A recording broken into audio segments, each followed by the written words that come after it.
A leitura, a escrita ou mesmo uma conversa descontraída são as formas básicas usadas para receber ou transmitir informações. Qualquer uma dessas atividades representa simplesmente o processo normal de comunicação numa determinada língua. Como você sabe, existem muitos outros idiomas falados por esse mundo afora. Alguns deles até parentes do nosso, como o espanhol, o italiano e o francês. O laço de parentesco entre essas línguas é dado por sua origem comum. Todas são o resultado de transformações de uma mesma língua, o latim, falado pelos povos que habitavam a antiga região do Lácio, no centro da Itália. E o nosso compromisso com a língua portuguesa é algo muito sério, não só como forma de comunicação, mas também como a melhor maneira de preservar a cultura, os costumes e as tradições que serão transmitidas aos nossos descendentes. Olá, pessoal. Este é o nosso primeiro encontro deste ano e nós vamos conversar sobre a importância do estudo sistemático do idioma. É muito comum nós ouvirmos expressões do tipo fulano fala bonito, ou fala bem, ou ainda fala difícil, ou pior, fala mal, fala errado, não é verdade? Ora, o que acontece é que todos nós temos uma espécie de percepção do feio, do bonito, do formal, do informal, do elegante, enfim, se quisermos, a percepção do certo e do errado. Vamos colocar aspas nesses dois termos e tomar muito cuidado com o seu emprego, porque, na verdade, o que a língua possui são diferentes níveis de elaboração, né? Então, essa história de certo e errado deve ser um pouco relativizada. Vamos tentar entender isso melhor. Ora, na intimidade, em casa, com os amigos, com os familiares, enfim, em situações de maior descontração, nós costumamos usar uma linguagem mais solta, isto é, uma linguagem menos preocupada com os padrões de correção gramatical. Ora, é claro que isso tem uma explicação. Isso acontece porque nessas situações nós não somos obrigados a pensar muito. Nós estamos utilizando apenas aquela comunicação simples, nós estamos discutindo a partir de ideias muito simples e a linguagem tende a se restringir também, né? Afinal de contas, quem é que vai discutir filosofia ou as soluções para o impasse econômico do país na praia ou à beira da piscina, né? Acho que a gente não faz isso, não é verdade? Agora, por outro lado, se o assunto exigir uma complexidade um pouco maior, um nível de sofisticação, de elaboração, a linguagem deve acompanhá-lo. Aí sim se faz necessária uma linguagem mais rica, mais elaborada, um vocabulário mais diversificado e o mais específico possível, não é? Então, isso acontece quando você vai discutir assuntos como filosofia, como economia, enfim. Ou então, quando você se encontra numa situação de grande formalidade. Eu vou dar um exemplo. Um chefe de Estado, um presidente da República, um monarca, né? Em seus discursos à nação, será que ficaria bem ele empregar gírias ou expressões coloquiais? Claro que você está respondendo que não. Isso faz parte daquela percepção que todos nós temos do nível de linguagem a ser selecionado de acordo com a situação. Tá? Então, você está vendo que a situação é que vai ditar a norma linguística a ser empregada. Ora, mas existe ainda um outro fator ligado aos níveis de linguagem, é o fator social. Às vezes o nível de linguagem indica ou identifica o status social de determinada pessoa. Isso acontece porque, infelizmente, há pessoas que não têm acesso a livros, que não têm acesso à educação formal, ou seja, à educação escolar, e essas pessoas acabam detendo um único registro de linguagem, que é o registro mais simples, o mais pobre, aquele do falar cotidiano. Já as pessoas que frequentam a escola, que têm acesso à literatura e que, sobretudo, têm o hábito de se debruçar sobre os bons autores, essas já passam a deter o nível culto de linguagem. Mas, cuidado, não vai aqui nenhuma espécie de preconceito contra as manifestações populares de expressão. E, para que a gente não nutra nenhuma espécie de preconceito, eu vou lembrar a você que a nossa língua, a língua portuguesa, é oriunda do latim vulgar, ou seja, do latim falado pelo povo, do latim falado pelas camadas mais populares, não é? Então, a gente vai vendo que a língua é realmente um organismo dinâmico e sofre constantes modificações. Agora, o que a gente vai estudar aqui no nosso curso, o que é? É justamente a norma culta do idioma, isto é, a sua melhor realização em termos formais. E eu digo melhor, excetuando, é claro, o nível literário ou o nível artístico da linguagem, que já é objeto de estudo da literatura e não mais da gramática, não é? Agora, eu vou conversar com você um pouquinho sobre aquelas conversas que nós escutamos no nosso dia a dia.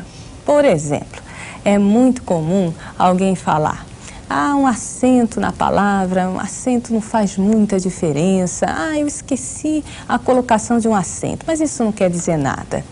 Olha, vamos pensar um pouco sobre isso. Será que a acentuação gráfica é realmente uma coisa supérflua?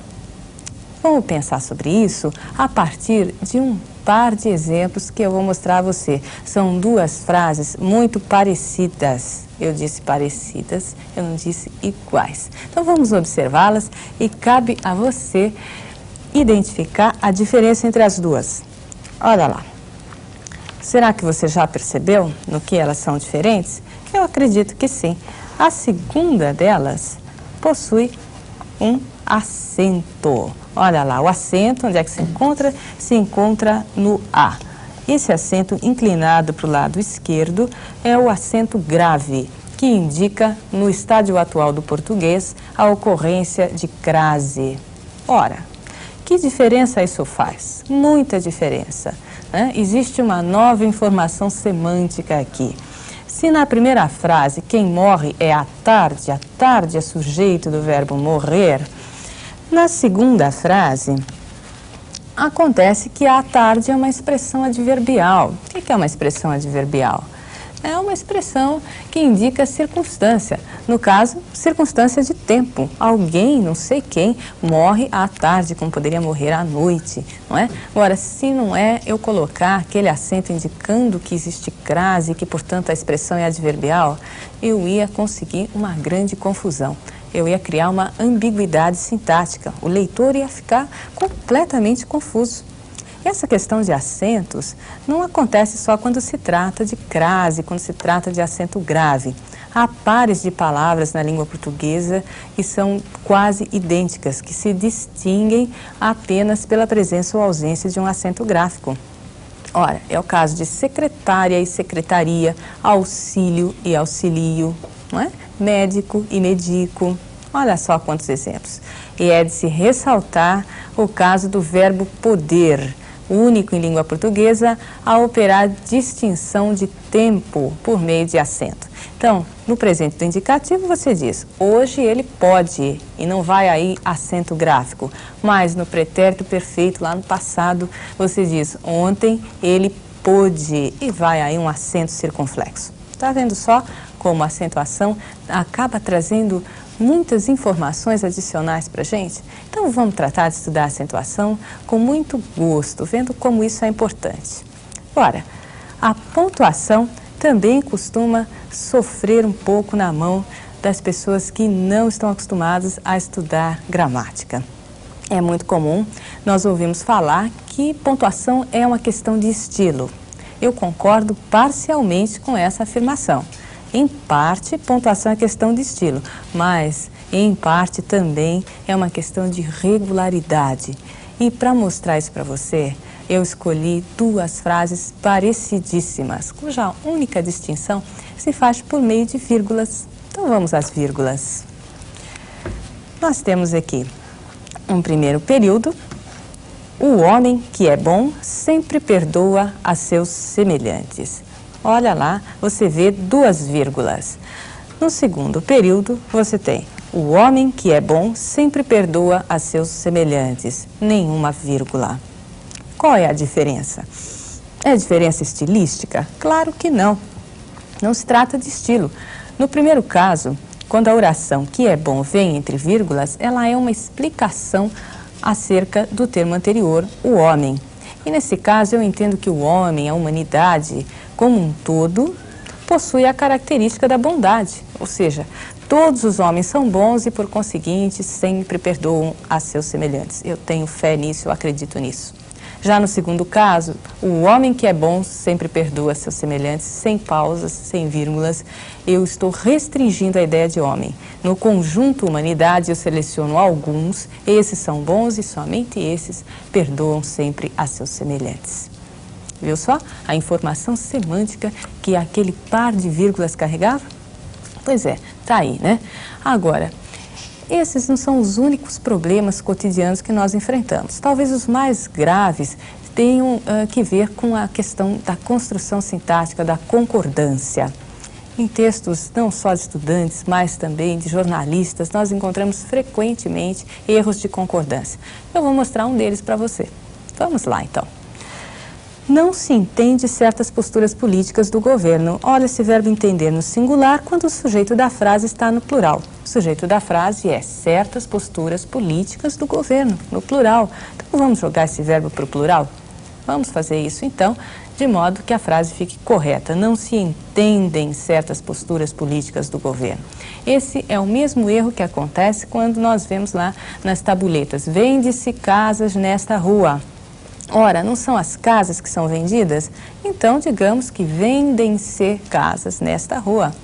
Agora, há pessoas que com muito medo de cair nesse erro, o que fazem? Já vão jogando todos os verbos no plural por via das dúvidas. Olha o que acontece. Vamos lá. Não se assistem mais a filmes de terror. Ora, esse verbo é um transitivo indireto, né? Ele pede uma preposição está em destaque, preposição a, né? Você está vendo lá. Transitivo indireto, ao lado desse pronome se, ora, tem o sujeito indeterminado. O sujeito indeterminado, ele não está aí na frase. Se ele não está aí, vamos manter o verbo no singular. Não se assiste mais a filmes de terror. Certo? Então, você está vendo, concordância verbal. E, finalmente, só para você dormir em paz hoje, será que você já tentou conjugar o verbo abolir e o verbo reaver na primeira pessoa do singular, presente do indicativo? Ficou lá tentando e não conseguia. Achava que surgiam umas formas muito estranhas. Pois é, acontece que esses verbos são defectivos, ou seja, são verbos que não possuem a conjugação completa. Não existe uma forma como eu reavo, por exemplo. É impossível. Então, nessa hora, você deve lançar a mão dos sinônimos. Você deve dizer, eu recupero, e está solucionado o seu problema. Agora, para isso, é preciso estudar a gramática, tá? É preciso estudar, e eu vou deixar você pensando, então, sobre a importância do estudo sistemático da gramática. Até o nosso próximo encontro.